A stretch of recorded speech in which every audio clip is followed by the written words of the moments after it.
Hola, hola, bienvenidos y bienvenidas a un nuevo capítulo de Women Lidera, un espacio creado por la Fundación Women para conversar con liderazgos de lo humano que hay detrás de este ejercicio. Hoy estamos con un capítulo que espero que nos lleve a navegar el centro de la ciudad, a reconocer las identidades del urbano y sobre todo a reconocer desde lo geográfico cómo construimos territorio. El centro de una ciudad no es solo un lugar geográfico, es memoria, es identidad, son también grietas. Hoy queremos hablar sobre cómo rescatar lo que hay detrás de los edificios, de las calles antiguas, de lo patrimonial olvidado. Termina siendo un acto político, social y de construcción por y para la comunidad. Nos acompaña Juan David Belalcázar Pérez, un líder cultural con más de 15 años impulsando proyectos artísticos, curaduría y gestión cultural urbana. Hoy lidera un hermoso espacio aquí en el centro de Medellín, la Casa Centro Cultural, y me hace muy feliz que lo hayamos cogido muy a quemarropa para este espacio, porque fue como, vení, tomémonos un tinto, seamos amigos muy rápidamente. Muy rápidamente, Juan, qué rico que estés acá. No, pues un gusto poder compartir este espacio y bueno, en últimas, parte del ejercicio de crear un espacio como la casa, de gestarse en el centro, también ha sido hacer cosas a quemarropa. Sí. Entonces, bueno, bienvenida a la quemarropa. Digamos que lo que me encantaría que empecemos con este espacio es conversar un poco de raíces de Juanda y de tu vocación por la cultura y por construir y conversar desde el centro de Medellín. ¿De dónde surge toda esta locura? Bueno, no tendría certeza de si hay un origen específico. Yo creo que hay un montón de cosas, de experiencias de vida, de vínculos familiares, de situaciones que se le van presentando a uno que lo van encauzando en ciertos caminos. En la casa, pues en mi familia, hay como dos pintores, que no somos una gran familia de cultura, ni de las artes, ni de los oficios propios de las artes, pero pues hay dos pintores, un tío que pinta y terminó haciendo arquitectura, mi abuela que hacía bodegones, y mi papá que hacía serenatas pues a las novias, a mi mamá, a otras señoras, pero pues tocaba guitarra y era como el parche de la familia. Quizás eso, digamos que fue como el conato del gusto por las artes, por la cultura, por estos espacios. Pero pues yo creo que más que una vocación por lo artístico y lo cultural, a mí me atrapó en este mundo fue una vocación por el territorio, pues fue una vocación por el centro, que en últimas no deja de ser un territorio muy cultural, pues un territorio con un montón de vivencias y de prácticas y de actores y de personajes que lo van transformando a uno. Pero contame ahorita un poquito más también de eso. Antes, pues termíname con un poco de contar de dónde surge tú, pero abordar un poquito más por qué el centro es cultura cuando normalmente no lo vemos, muchas personas no desconocemos de eso. Bueno, yo llegué al centro desde la universidad. Uno llega al centro de muchas formas en su vida. Yo creo que uno lo conoce de distintas formas en muchas ocasiones. Ajá. Mi primera llegada al centro fue cuando era chiquito, que mi mamá trabajaba en la oficina de registros, es decir, en la Alpujarra. Y yo venía eventualmente a visitarla a la hora de almuerzo y salíamos a almorzar en Carabobo, en un restaurante que tenía una fachada muy bonita. No creo que fuera patrimonial, sí era patrimonial, ya lo tumbaron. Pero salíamos a comer por Carabobo, veníamos a comprar los juguetes. Esa fue una de mis primeras llegadas al centro. Quizás la segunda llegada al centro, por lo menos la que yo recuerdo o identifico como significativa para mi vida, fue cuando empecé a trabajar como en el universo textil, que fue también cosa del azar. Mi hermano estaba trabajando con unos vendedores de insumos para las confecciones y me dijo como, ve, hay un puesto, ¿quieres trabajar? Yo estaba estudiando en la Antioquia, entonces venía todos los días, trabajaba, después iba a clase caminando y conocí toda esa parte de Guayaquil, donde están los centros comerciales que tienen los nombres de todo el mundo, entonces el Miami, el Shanghái, el Hollywood, el no sé qué, y conocí esa parte del centro de Medellín. Ya más acá, eso fue como en el 2010, 2011, llegué a esta casa que es en la que estamos conversando hoy, pero llegué también por un hecho fortuito, llegué por la industria textil. Un conocido, amigo, después fue mi pareja, había montado acá un almacén de ropa en este edificio, en una de las habitaciones. Es una casa gigante como de más o menos 400 metros y en una de las habitaciones había un almacén de ropa y yo vine a conocer el almacén de ropa y me terminé quedando y trabajando en ese almacén cerca de un año. Y después empecé a trabajar en la casa ya en pleno y la casa, digamos, que albergaba un café internet que era o fue por mucho tiempo el café internet más grande de la ciudad, que además abría 24 horas los 365 días del año. Wow.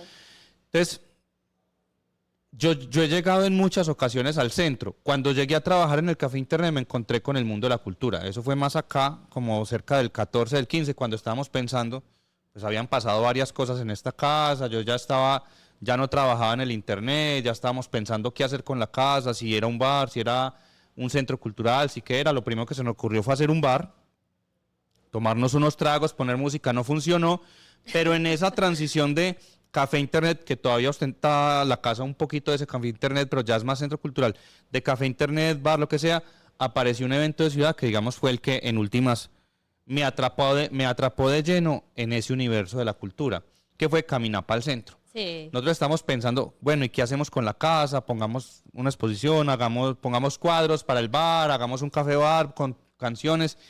Y el evento llegó y nos dijeron como, bueno, esta casa hace parte como de la zona erótica. Una persona del Teatro Pablo Tobón era Isabel Vanegas, si no mal recuerdo. Me dijo como, queremos traerle a esta casa un taller de juegos eróticos. Y pues estábamos como en el proceso de pensarnos la casa en ese momento. Carlos Mario Sánchez, que era el anterior propietario de la casa, pues del negocio, estaba yo que estaba liderando ese proceso, estaba Sebastián con quien conversaron o conversarán, que es el dueño de este espacio, de la librería Las Letras del Jaguar, y los tres trabajábamos con temas asociados a sexualidad, a erotismo, a derechos sexuales, él desde la psicología, Carlos Mario desde la sexología, yo desde el derecho, porque estudiaba derecho. Y dijimos como, bueno, traigan el taller, pero pues no queremos que lo único que pase en el marco de ese evento de ciudad sea el taller. Queremos hacer otras actividades, unos conversatorios, un cineclub, una pequeña exposición. Y hicimos fueron 3 días con mucha programación en el centro. Digamos que fueron cerca de, si no estoy mal, 240 actividades en todo el centro durante jueves, viernes y sábado, viernes, sábado y domingo. Eso fue 21 de abril del 2016, pero en la casa, acá en este espacio, dijimos como fueron cerca de 11 actividades y nunca habíamos hecho actividades. Pues no pensamos, habíamos tenido de pronto parches, pero no actividades de enfoque cultural. Y dijimos como, esto es lo que queremos que pase en la casa. Esa búsqueda por habitar este edificio, que es un edificio además patrimonial del mismo arquitecto del Palacio de Cultura, que es Agustín Govers. La búsqueda por qué hacer con un edificio patrimonial, digamos que la respuesta a esa búsqueda había sido, hagamos que la casa, que este edificio, sea un edificio que cuente historias, que sea un patrimonio vivo y habitado. Y en ese fin de semana dijimos como, esta es la mejor forma para que eso pase. La mejor forma para que esta casa cuente historias es que esté habitada por cultura, por arte, por conversaciones, por convivencia. Juan, pero me ha encantado el hecho de que ustedes han conectado y uno llega al espacio y esto, pues como que justamente mencionaste, hay conversaciones, hay cultura, sigue también teniendo esa misma línea que los motivó al principio, que es el erotismo, la sexualidad, los derechos, y uno llega acá y siente ese espacio. ¿Cuáles son los retos que ha tenido Juan en eso? Porque mira que tu historia, hay una gran palabra y es lo fortuito. Vos vas llegando y punto, y se te van dando, ve, qué bacano hacerlo, y van surgiendo y se van abriendo las puertas o vas conectando, pero ¿qué ha sido también eso retador de estar como en eso fortuito, de que llegan cosas que uno normalmente no está esperando y, bueno, apagar el incendio o resolver? Yo creo que hay una pregunta que me ha atravesado mucho recientemente y es respecto a cuáles son mis sueños, ¿cierto? Y la respuesta, yo no sé si es satisfactoria o no, pero yo he encontrado que hay 2 tipos de persona en el mundo, en la vida. Eso no lo aprendí en la psicología, digamos que es una teoría que he estado construyendo para mí, no para el mundo, y es que hay soñadores y otros que no son soñadores. Ok. Yo no soy un soñador. Ok. Yo no soy un soñador porque no tengo sueños, no tengo grandes sueños, pero me he dado cuenta que soy una persona que vive en los sueños, o sea, que lo que le va llegando lo disfruta y lo goza como si fuera un sueño que había esperado toda la vida. Ay, esperabas que eso no fuera muy inspirador. O sea, que eso no llegara al órgano palpitoso, o sea. Pero pues digamos que es básicamente, yo nunca esperé tener un centro cultural. Yo llegué a este espacio y con amigos y con amores y con personas cercanas empezamos a construir algo que hoy es un sueño de vida, algo que yo nunca esperé, pero que hoy lo vivo con toda pasión. Y eso ha pasado con varias cosas, pues con varias cosas de las que he hecho. Entonces, siento que eso atraviesa mucho el ADN de lo que pasa en la casa. Es no esperar muchas cosas, sino aprovechar lo que va llegando y permitirles vivir su potencial. Y ese tal vez ha sido el rol mío como gestor. Creo que tiene mucho que ver con la gestión cultural. Entender que pues, hay cosas que son buscadas, hay cosas que perseguimos, quienes persiguen sueños o quienes organizamos eventos o quienes hacemos cosas, pues apuntamos hacia un camino, pero a veces hay que abrazar las contingencias, hay que abrazar las dificultades o hay que abrazar los retos y permitirles que hagan parte de la narrativa. Esta casa da cuenta de eso. Pues yo puedo tener en mi cabeza y quienes me rodean un montón de visiones y de enunciados para la casa, pero en últimas la casa se ha construido alrededor de los sueños de otro, alrededor de las búsquedas de otro, alrededor de la necesidad de un lugar para habitar, para identificarse, para definirse, de otros que están en el territorio y que vienen y tocan las puertas y dicen, vea hermano, nosotros somos un grupo de jubilados y no tenemos dónde presentarnos, pero queremos hacer teatro. Llevamos muchos años ensayando en la casa de doña Joaquina, pero en donde doña Joaquina ya no cabemos porque somos muchos.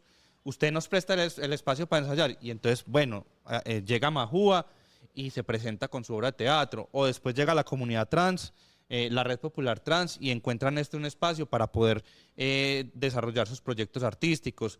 O llega una exposición de erotismo y me dice, vea, yo soy académico, llevo pintando mucho rato. Hay gente que valora mucho mi arte, pero definitivamente en los museos mainstream o en las grandes galerías no me reciben esto porque se sale del formato, porque es contracultural, pero en este espacio tiene todo el lugar. Entonces yo creo que es también darle la posibilidad de habitar a esos seres, a esas personas, como a esos creadores y artistas que llegan a veces de forma fortuita, a veces buscando el espacio porque pues ya tiene un nombre también y un reconocimiento, pero que nos permiten ir construyendo paso a paso, ir labrando un camino y eso requiere que abracemos la eventualidad. Me encanta. Pero me haces pensar que lo que haces lo sentís como un acto político y de resistencia o no. Y lo digo más porque en lo que está pasando en Medellín, una ciudad que está atravesando lo que es la gentrificación, donde la identidad de Medellín se ve marcada por solo X o Y estereotipos y se están dejando por fuera un montón de narrativas. Para mí esto es también ejercer un acto político y de resistencia, pero no sé si tú lo ves también así o... Claro, claro, desde luego.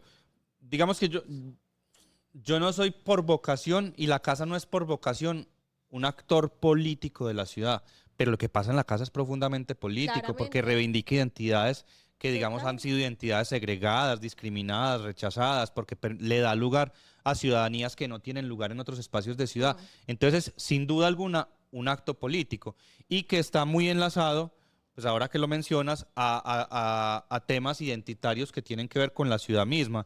El ejercicio de la gentrificación, por ejemplo. Esta casa es un acto de resistencia a la gentrificación, que entiende que el patrimonio tiene sentido, no como objeto de visibilización turística, sino como un asunto de identidad que nos permite un reconocimiento de lo que hemos sido, de lo que somos como ciudadanos. Entonces sí, la casa es evidentemente un espacio de enunciación política, así no nos enunciemos desde la acción política como tal. Y Juan, ahí, ¿qué rol asumís vos en esos espacios donde, digamos que ya has mencionado que acá, por ser un acto político como tal, la casa, que brinda espacio para identidades que normalmente no han sido visibilizadas o que no se les permite conversar o que no se les permite participar?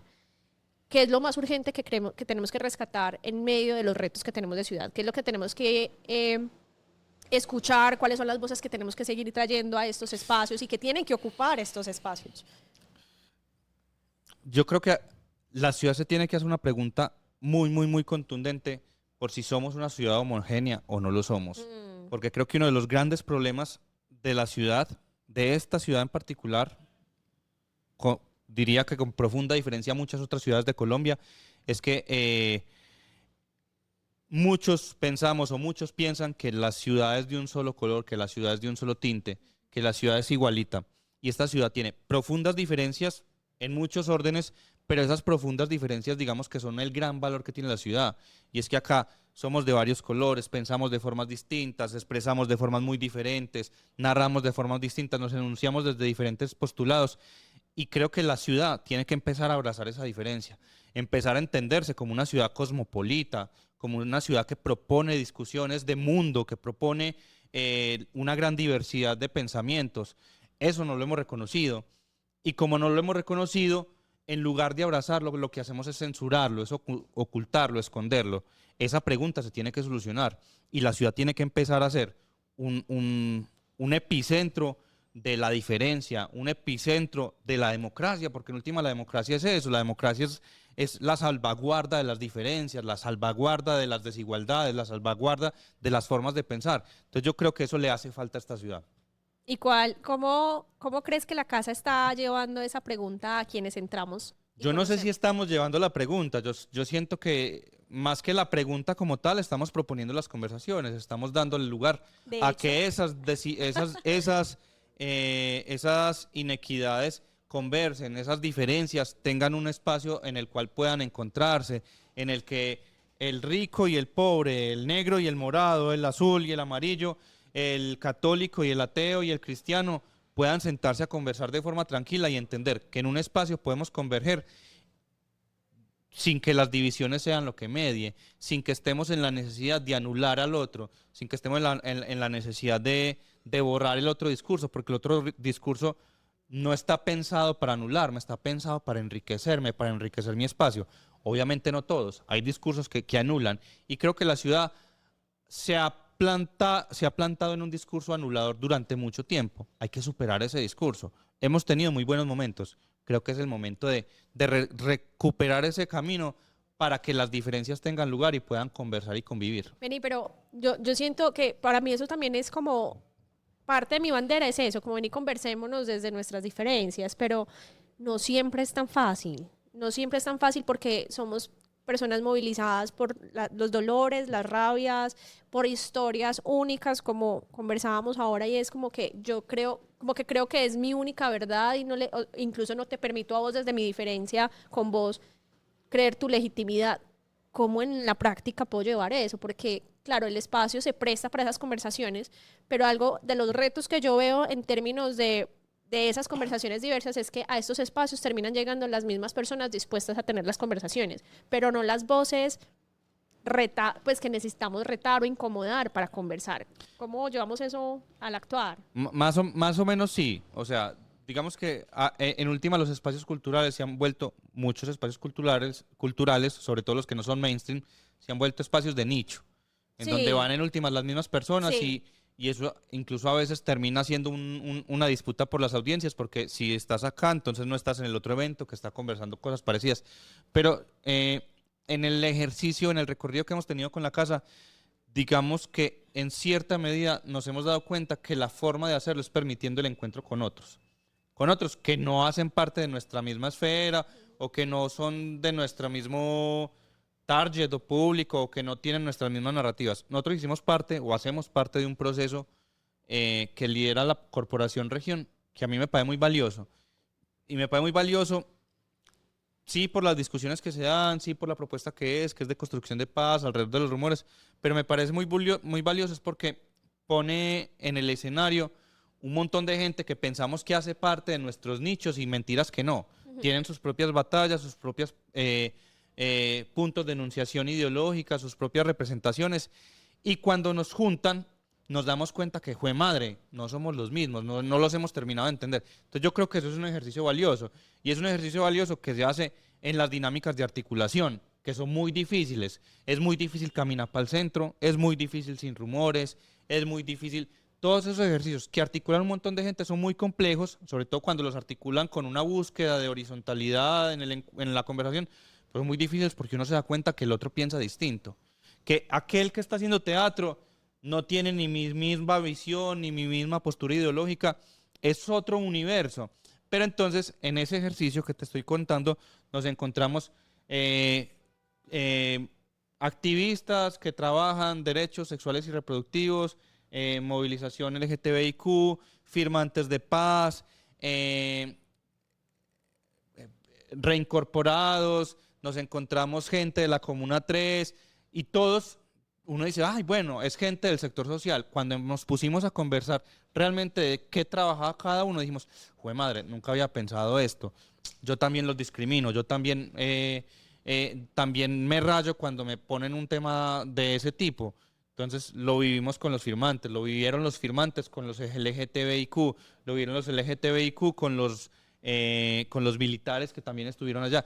Entonces creo que hay espacios, la fórmula es saber cómo se proponen esos espacios, o sea, buscar esos puntos de encuentro para desde los puntos de encuentro poder abordar el disenso. El arte y la cultura, el teatro, los conciertos, las conversaciones, pueden ser un punto de encuentro en donde una puesta en escena te puede permitir múltiples miradas en conversación. Qué lindo eso. Qué lindo porque me hace como revalidar que el arte termina siendo en general como la máxima expresión para unirnos versus dividirnos, que mientras que la palabra, las acciones, la forma en que trabajamos, nuestros actos políticos por fuera, generalmente van como generando sectas, nos van sectarizando. Entonces, mientras que el arte simplemente nos pone a nosotros en el mismo lugar común, y creo que ese es el gran reto para traer voces diversas, y es encontrar espacios comunes, y creo que eso se ha logrado. Juan, un poco contanos más desde la casa ya cómo trabajan el hacer, cómo te articulas, trabajas solo, trabajas en comunidad, te articulas, haces alianzas, cómo construís vos que la casa se sostenga no solo desde tu solo actuar, sino que se articula, o cómo funciona. La casa es en esencia un espacio, ¿cierto? Y como espacio tiene sus microespacios. Entonces la casa tiene un café bar en el que hay una oferta, ¿cierto? Una oferta de productos de consumo, pero en el que además pasan conciertos, pasan conversaciones. Tiene un pequeño teatro, una pequeña sala de teatro que nos genera una taquilla. Tiene un café internet, tiene una librería y tiene varios actores que ayudan a dinamizar la casa. Pero además, pues actores en términos de espacio.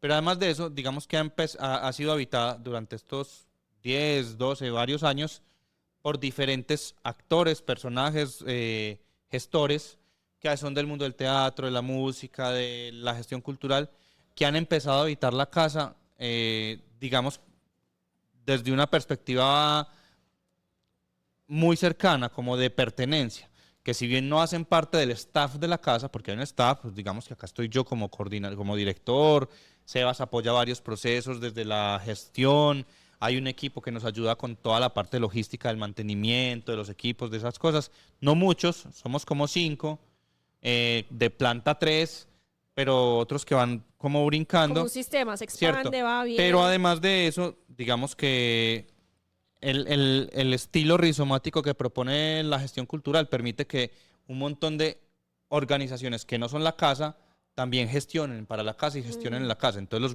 con los grupos de teatro prestamos servicios a otras personas y nos llaman para, ay, bueno, queremos hacer 200 obras de teatro en colegios de Medellín para hablar sobre el suicidio. Uh. Bueno, entonces, ¿cuál grupo de teatro de la Casa Centro Cultural puede prestar ese servicio? ¿Con quiénes lo hacemos? Y así nos vamos articulando. El centro siempre ha estado vivo, es lo que he visto. Y Sí. lo que me estoy enterando ahora, incluso que estoy empezando a conocer más los espacios del centro.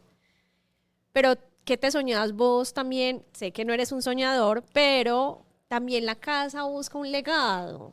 ¿Y cuál crees que puede ser ese legado, especialmente en un centro que está todo el tiempo cambiando, moviéndose Yo creo que esta casa que es un patrimonio vivo y habitado, quizás el legado es que permanezca, que perdure en el tiempo?